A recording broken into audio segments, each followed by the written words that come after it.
Do you read me, Metrojet 9268? Panic grips an Egyptian air traffic controller. The altitude just dropped and disappeared. Do you read me, Metrojet 9268? There's no way to survive.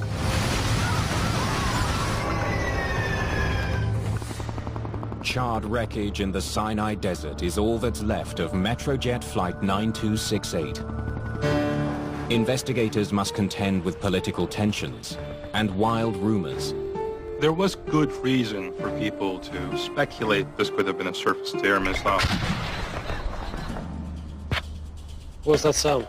An unusual clue points to a chilling possibility. Modern aircraft just don't fall out of the sky. They just don't.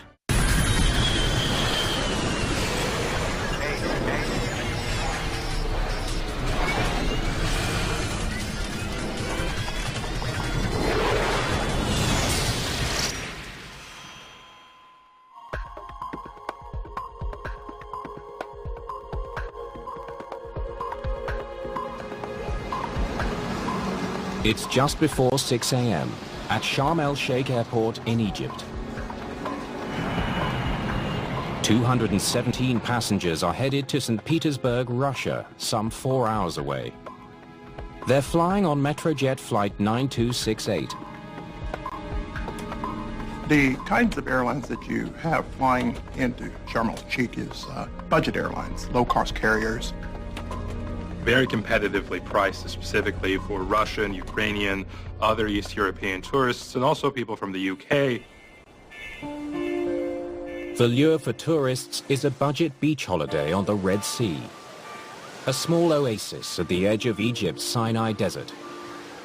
Sharm el-Sheikh is right at the southern tip of the Sinai Peninsula. Mostly it's actually good for people who like to scuba dive. Weather is fairly nice throughout the year, and all of that put together makes it a very popular destination spot for people. The Metrojet captain is Valery Nemov, an experienced aviator with 12,000 hours of flight time. Stereo check complete. Everything in order out there? All good, Captain. Standard procedure for pilots everywhere. One of the two of them gets into the cockpit and the other does what they call the walk-around check.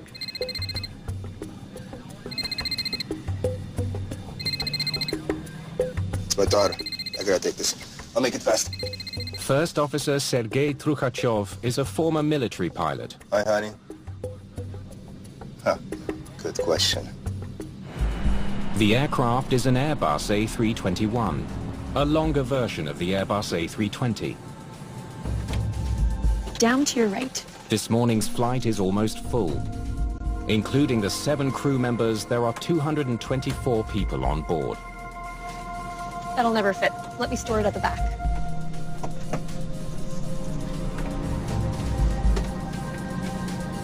Getting everyone's carry-on luggage safely stowed on a near-capacity... Let's get going. Let's do it. Sharm el-Sheikh, Metrojet 9268. Request permission to taxi.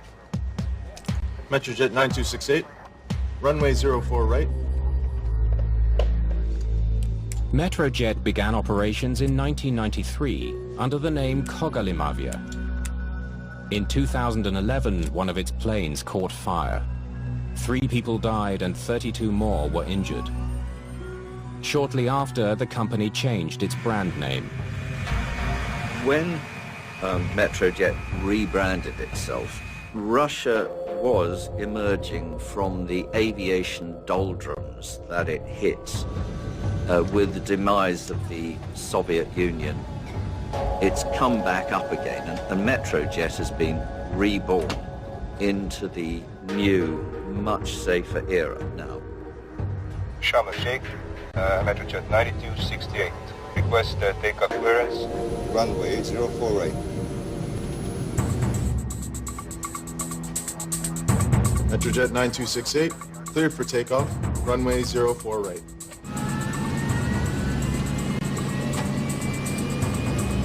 Eighty knots. Check. V1. V1. Rotate. At 5:51 a.m., Metrojet Flight 9268 lifts into the air. The aircraft took off in a standard way. No problems with the takeoff, no problems with the climb.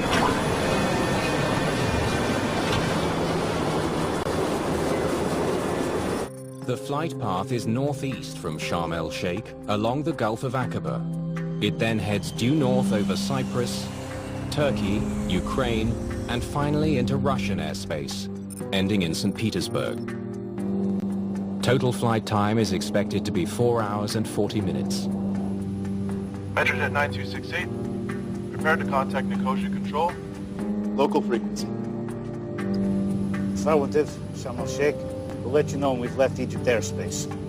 20 minutes after takeoff, Egyptian Air Traffic Control is ready to hand the Airbus over to controllers in Cyprus.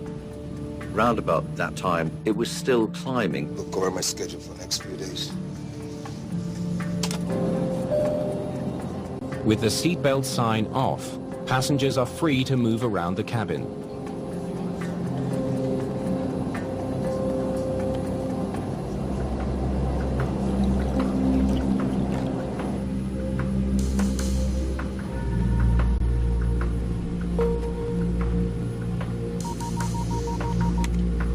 Come in.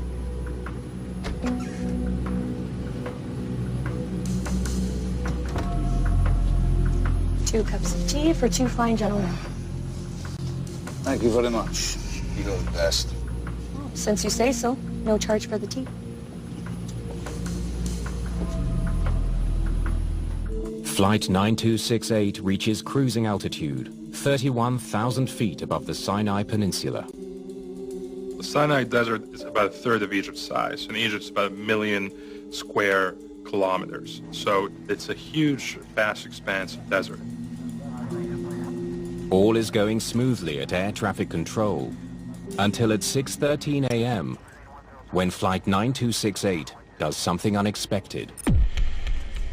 It had gone through 30,000 feet, and then all of a sudden, the radar return changed. The Airbus seems to be dropping. Metrojet 9268, are you experiencing any difficulties?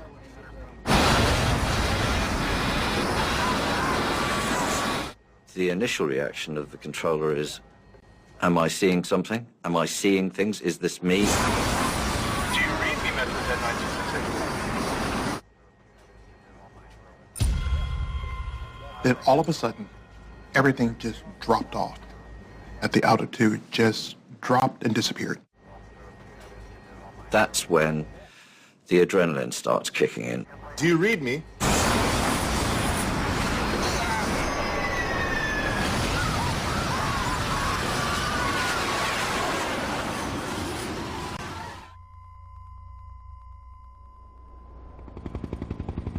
NBC News has learned Russian air carrier Metrojet Flight 9268 disappeared from radar this morning. Egyptian government officials confirmed to NBC News that the plane has crashed in the northern Sinai Peninsula and that Egyptian Air Force jets have reportedly located the wreckage of this plane. As rescuers arrive on the scene, it soon becomes clear that there are no survivors. All 224 passengers and crew are dead. Almost all the victims were Russian citizens returning from holiday.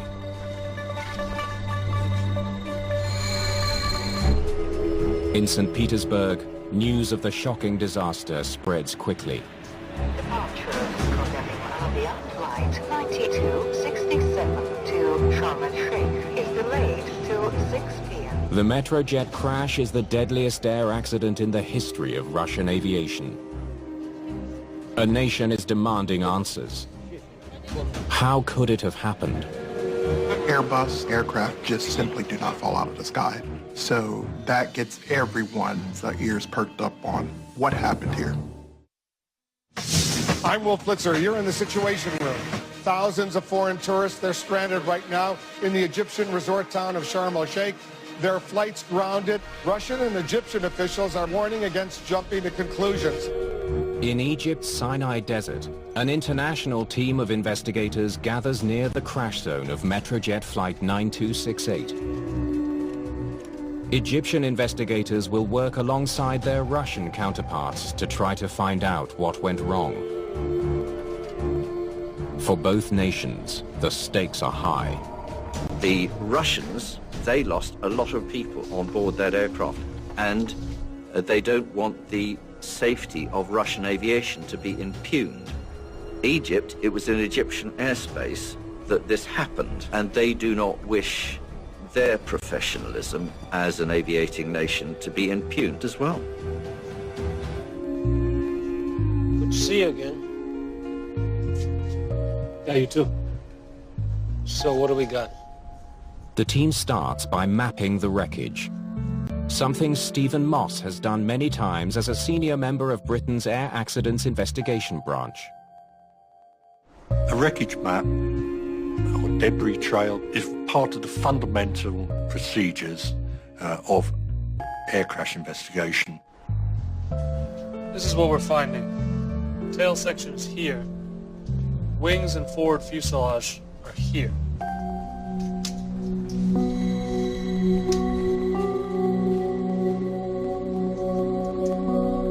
Almost 5 kilometers apart. Good God. The wreckage of the aircraft spread out over a trail of about 13 kilometers long. The lengthy wreckage trail provides an important first clue. Made our breakup. Well over 20,000 feet, I'd say. The size of the debris field tells investigators that the plane broke apart high in the air. It's the only way wreckage could be spread over such a large area. If the plane had stayed intact until it hit the ground, the debris field would be much smaller. What caused Metrojet 9268 to break apart is investigators' first question. They can see that both of the plane's engines were charred by fire. The engines were also completely detached from the wings, which double as the aircraft's fuel tanks. Could have been a fuel tank explosion, like TW-800. In July 1996, a Boeing 747 blew apart and fell into the sea minutes after taking off from New York's JFK Airport. One of the longest air crash investigations in history found that a short circuit sparked an explosion in the plane's center wing fuel tank. Could something similar have happened in Egypt? At the time, the Egyptian authorities floated the idea that it could have been a fuel tank explosion. They've got electrically driven fuel pumps, an electrical short circuit, sets the fuel alight, wing blows off. Let's get the wreckage pieces to a hangar so we can take a closer look. We've already started on that. What about the black boxes? Black boxes are on the way for analysis. The aircraft's flight recorders could hold the evidence investigators need, but accessing and analyzing the data will take time. Hello? Before getting any further on the fuel tank explosion theory, investigators are confronted with news that could change everything. Really? There are rumors this was a terrorist attack. It's obviously much too early to pinpoint a cause of this crash, but the area where the plane went down has been the scene of terrorist clashes with the Egyptian military in recent years, including a big one over the summer. For the longest time, the Sinai Peninsula, it's been effectively outside of the government's control. And so any group wishing to find a base of operation would easily be able to melt in its mountains, caves, or just a vast expanse of desert. Though global tensions cannot be ignored, what investigators need are hard facts. They don't draw conclusions based on speculation. That doesn't satisfy me as an investigator, and I don't think that would satisfy any country now. They would want to see photographs, prove it. You need to understand why did it happen.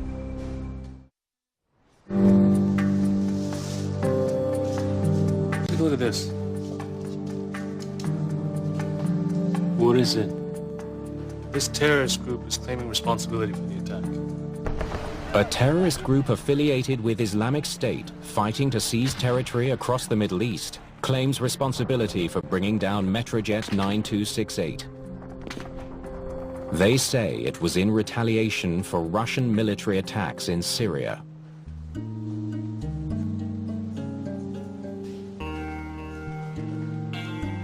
Though there is no proof to back up the claim, there's speculation that attackers used a surface-to-air missile. When I looked at the debris field, I kept thinking right again. Another catastrophic, shocking crash as a result of an ignition device hitting the aircraft.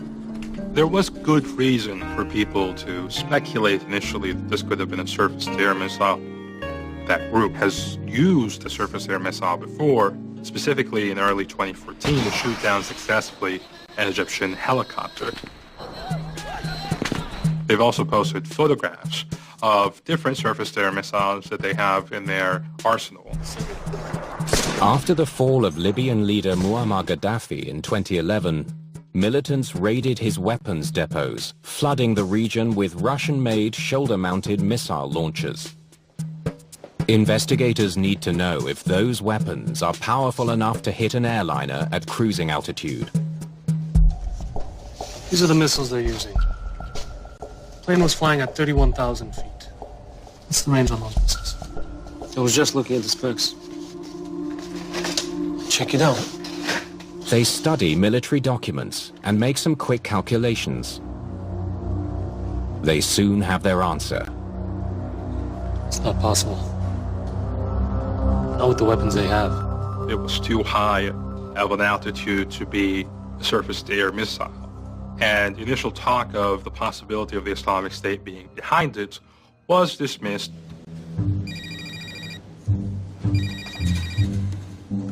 Hello? On TV now. Thank you, okay, bye. First Officer Suarez is being interviewed. Just when the missile theory is off the table, another public statement raises a new possibility. На тот момент еще никто не понимал, точно ли это или нет. Все еще как бы были в ожидании. What's she saying? I can't understand a word.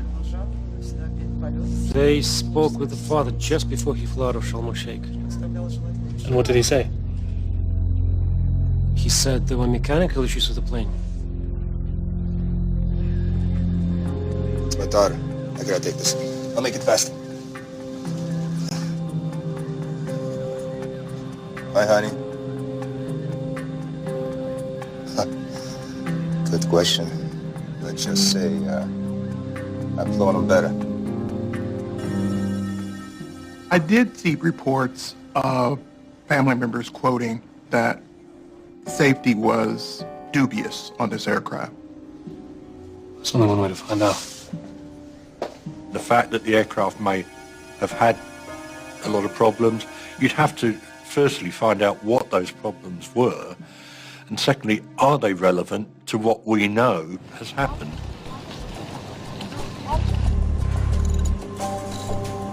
Excuse me. Investigators speak with the aircraft engineer who last serviced the airplane at Sharm el-Sheikh Airport. What can you tell us about Metrojet 9268? We serviced it for 30 minutes before takeoff. Doesn't sound like a long time. It's all the time we had to turn it around. That is a quick turnaround, and low-cost carriers sometimes have to do that. They work their people hard to turn the aircraft around fast so that that aircraft is in the air as many hours of the day as it possibly can be, earning money for them. How would you describe the plane's condition? No major issues. It checked out fine. The aircraft was 18 years old. It had been through several different owners, but maintenance engineers insist that the plane was mechanically sound.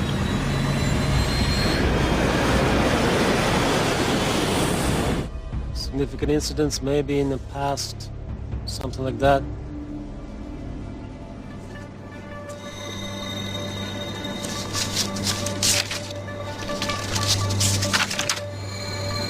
had a tail strike in 2001.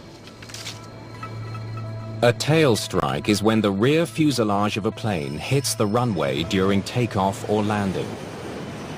Damage can be minor or severe, depending on the force of the impact. It happened during a landing in Cairo. Pretty major damage.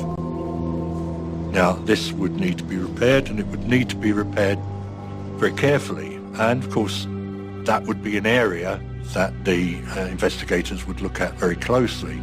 Maintenance records show that the tail strike damage was repaired. But investigators have reason to be concerned. It's not the structural damage itself at the time, which is the danger. It is the repair afterwards. In 2002, 225 people died when a China Airlines jumbo jet came apart in mid-air. What happened was the rear pressure bulkhead failed. It actually blew the fin off. A repair of tail strike damage carried out 22 years earlier ultimately proved to be not strong enough. Modern airliners are designed to withstand huge changes in atmospheric pressure. As a plane climbs, air is pumped into the cabin so that passengers can survive the change in exterior air pressure. On descent, the flow is reversed. These pressure changes flex the fuselage. A poor repair, as in the case of China Airlines, could be an accident waiting to happen. All right, thank you for the information. Investigators now wonder if a tail strike repair from 14 years ago may have fatally weakened the Metrojet Airbus. If these are not checked on a regular basis, that can end up in the destruction of the aircraft. So the tail strike was something the investigators had to look at extremely closely as a possible cause of this accident. The shattered remains of Metrojet 9268 have been moved from the Sinai Desert to a massive warehouse in Cairo. Let me take a look at this. Investigators hope the collected debris can tell them if an improper tail strike repair from years ago doomed Metrojet Flight 9268. It's a daunting task, but they need to know, is this China Airlines Flight 661 all over again? Tail strike could explain why the tail section was the first piece to break off. Agreed. Let's check all the tail pieces we can find. Good idea. But then you'd return to the actual wreckage itself and say, well, is there any indication that there has been, or the event itself has initiated from the region of the rear pressure bulkhead? They sort through tail pieces from the Metrojet Airbus. They focus on the ones that were repaired because of the tail strike incident. If any mistakes or shortcuts are made during the repair, then that tends to put abnormal or uneven stresses on various parts of the metal structure, and that starts the process of metal fatigue, and you get cracks. Fatigue has, certainly to the trained investigator, has quite distinctive characteristics. No signs of damage around the repair. After an exhaustive analysis, investigators agree that the structure of the Metrojet plane, including its repaired tail, was perfectly sound. Something else caused that. What about the fuel tanks? Still searching for the cause of the mid-air breakup, they return to an earlier theory, fuel tank explosion. If there has been a fuel tank explosion, it should be discernible in the outer walls of the fuel tank of being bulged outward. But the evidence doesn't support a fuel tank failure. It's another dead end. Before long, they also rule out engine failure and all other mechanical failures. It seems there was nothing wrong with the aircraft. just doesn't make sense. It's frustrating, but that's the way it sometimes goes. In Russia, families of the victims are still waiting for answers. The pressure mounts on both Russian and Egyptian authorities. There's a natural tension when an entire aircraft is lost, with everybody on board being from one state. The Russian government feels it has to explain to its people what has happened because they're very shocked. Meanwhile, Egypt, on the other hand, is saying, oh, God, this is going to damage our tourism industry. The committee is considering with a great attention all possible scenarios for the cause of the accident and did not reach till the moment any conclusion in this regards. Investigators' best hope of understanding why 224 people died now lies with the plane's cockpit voice recorder. Ready? Let's play it. Sharm el-Sheikh, Metrojet 9268. Request takeoff clearance, runway 04 right. Metrojet 9268, cleared for takeoff, runway 04 right. They listen for anything out of the ordinary, a missed procedure by the crew, or any background sound that might hold a clue. 80 knots. Check. V1, V1. rotate. You can hear everything that the pilots can hear. The sound of the engines, the sound of the air rushing past. And you can hear what the pilots are saying to each other. And if anybody else comes into the cockpit and talks to them, you can hear that too. Come in. 2 cups of tea for 2 fine gentlemen. Thank you very much. You're the best. Since you say so, no charge for the tea. Metrojet 9268, prepare to contact Nicosia Control, local frequency. Okay. Might as well get comfortable. I have to look over my schedule for next few days.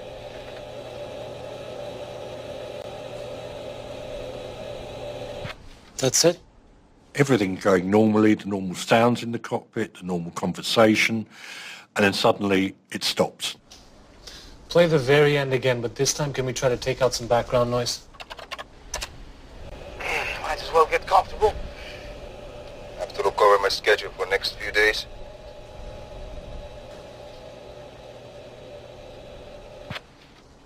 What's that sound? Can you isolate it anymore? I have to look over my schedule for next few days. There's definitely sound there. It's like a bang. It sounds like the beginning of an explosion. It's a compelling clue, suggesting an onboard blast. The team now wants to learn all they can from the crucial recording. If we can find out where that sound came from, we might be able to figure out what caused the explosion. There is an event and then it stops working. Well, that in its own, on itself, is telling you something. That is saying that there has been a very sudden and violent event. See spectral analysis of the time domain of the noise. The CVR records sounds in the cockpit from 3 microphones. One on the captain's headset, one on the first officer's headset, and one main cockpit microphone between the 2 pilots. Hydraulic demand pumps. All out. Determining which microphone the blast sound hit first can reveal which side of the plane it came from. There. It hit the captain's microphone first, then the central microphone, and after first officer's.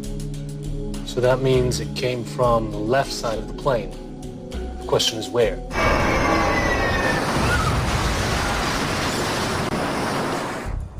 An explosion produces 2 different types of waves. A shock wave vibrates through the fuselage at speeds up to 16,000 feet per second. A much slower sound wave travels through the air at 1,100 feet per second. Both of these waves are captured by the sensitive cockpit microphones. Can we see the close-up of the captain's microphone, please?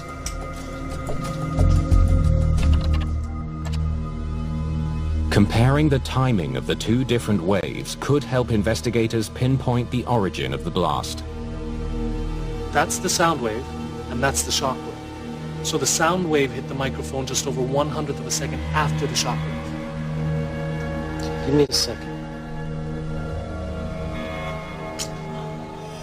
The small gap in time between the two waves is a huge clue for investigators. They already know the speed of each wave. Now, with the time gap, they can calculate exactly how far they traveled. I think it started at the rear of the plane. Right here. At the very left. The rear of the plane. That makes sense.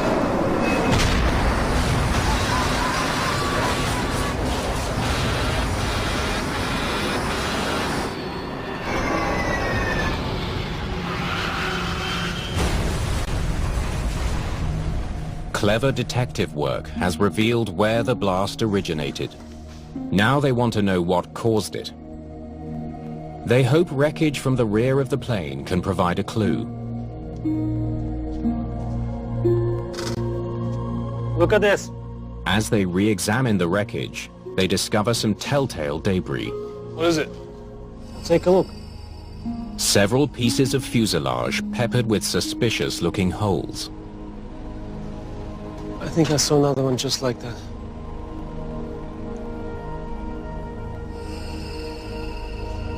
Right here.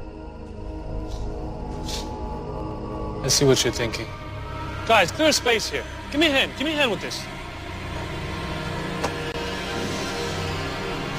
Right in the middle.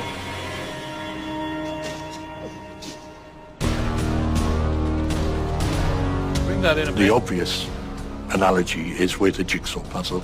You have all the pieces, but they don't make sense until you start putting them back together again to form a picture.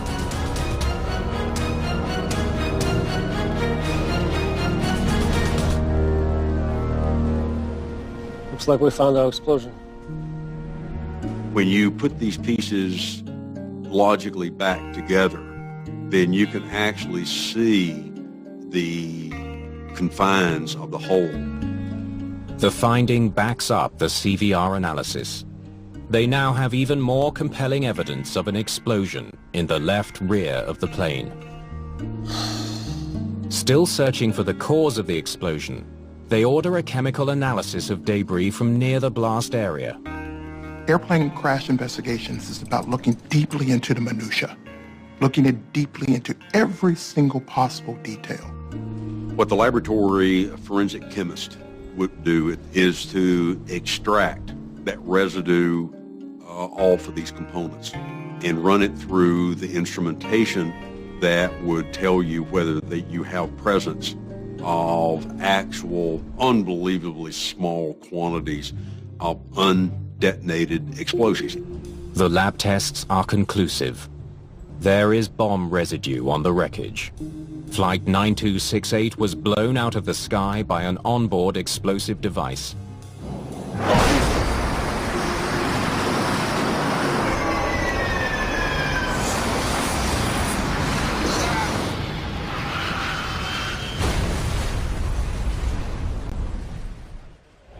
Egyptian President Abdel Fattah el-Sisi makes a public statement blaming terrorists for the deadly air disaster.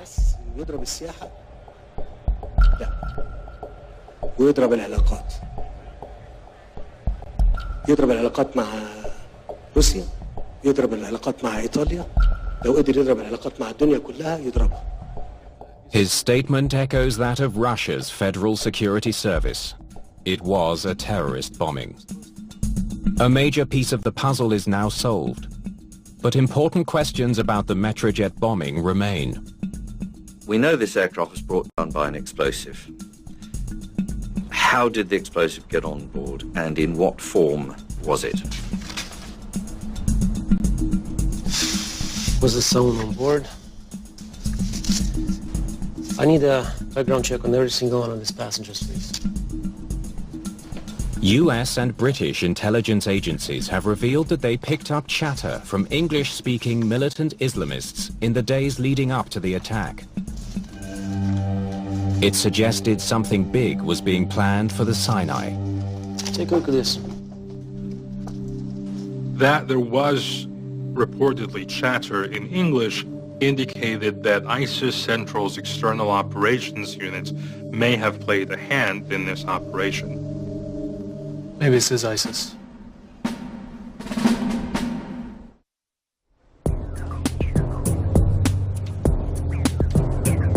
Have a look at this. Between 2014 and 2016, Islamic State publishes an online propaganda magazine called Dabik. What is this? They have their own magazine. One issue contains a stunning claim. They say they packed explosives in a soda can. That's frightening. But it makes sense. The quantity of explosive that could logically be secreted in that 12-ounce soda can, depending upon where it is in the aircraft, it would certainly be enough to cause it to crash. Investigators now wonder if a passenger somehow evaded airport security and smuggled the small device on board. This is the passenger who was seated in the area the bomb went off. You'll just need to put that under the seat for now.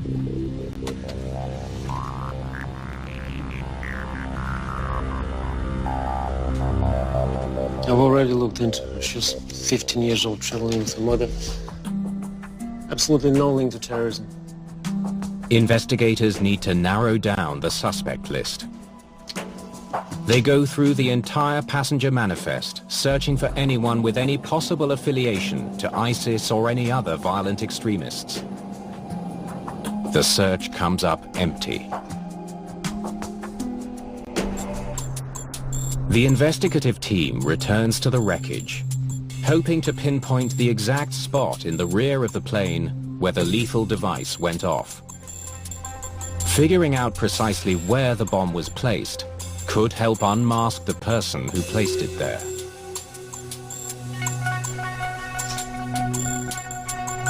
When you have evidence of shrapnel damage on other parts of the structure, it's maybe possible to actually estimate where the center of the explosion was. They reconstruct the area of the plane where the blast took place. They even reconstruct the explosion itself. Be to put thin steel rods through the holes caused by the shrapnel and just see where they all coincide, where they all point to. What that does is give you an indication of how the plane was ripped apart at that location. You will be able to see pieces of the skin of the aircraft, how it has been torn. That's good. That makes sense. It's the oversized luggage compartment in the hold. So it wasn't the passenger. Oh. Ground crew, perhaps. Hundreds of people work as ground crew at Sharm el-Sheikh Airport. They drive trucks, refuel planes, and handle baggage. Special security clearance gives most of them far greater access to aircraft than any passenger.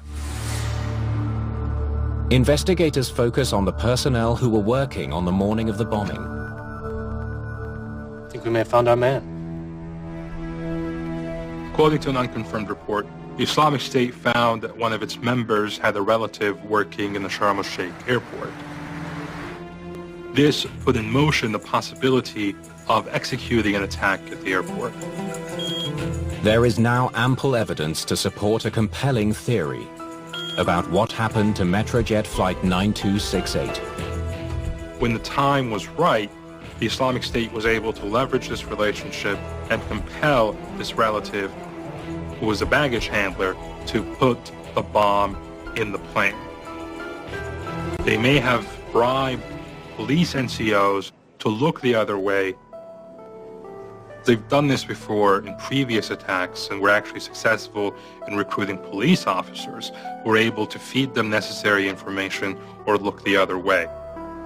Once past security, the baggage handler would have no trouble loading the deadly device.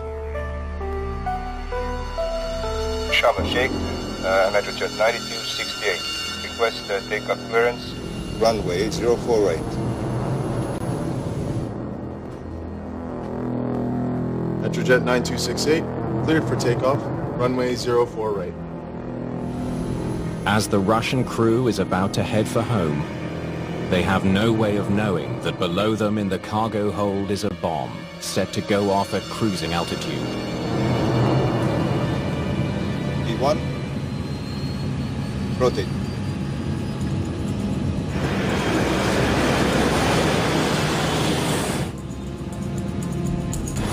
The airplane approaches 31,000 feet.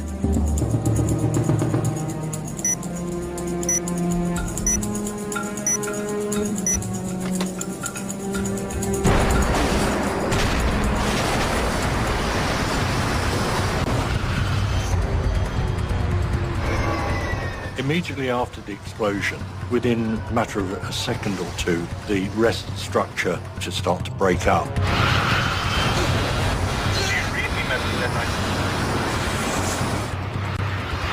The plane decompresses from the pressurization. That is the part that literally, and I can't say any more specifically, it rips the plane apart. There's no way to survive.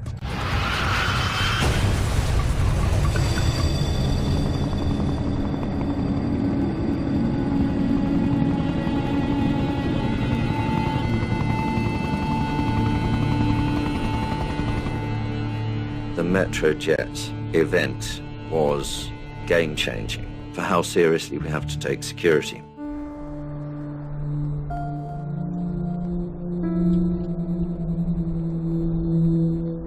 Even before an official report is published on the Metrojet disaster, air safety authorities call for tighter security screening for airport staff to reduce the odds of such a catastrophe ever happening again. Is there a screening process to make sure that the staff, over a period of time of employment, are not subverted by outside sources? Have their beliefs changed? Has an organization like Islamic State, for example, managed to convert somebody who's already in place, having been security cleared? They should be throwing greater security resources in human terms and equipment terms. Is that going to be costly? Yes, it's going to be. But do we want to spend money now, or do we want to spend lives later?